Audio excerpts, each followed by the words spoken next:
Amigos, esta es una gran invitación para este martes 27 de febrero a partir de las 6 de la tarde. Lugar, explanada del Palacio Municipal de la ciudad de Ajalpan, Puebla, con la participación del grupo Tepenahuati. Eco volcánico del profesor Alfredo Ponce Cabanzo. Suspendamos esta destrucción.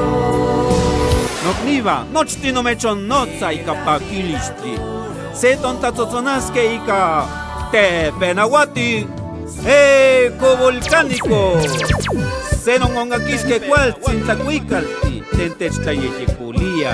Ibanuiki yen tatzotzonalti. Tlenika se tzinomitotiske nokniva. Ibanichpakame. Hompatemonamiki.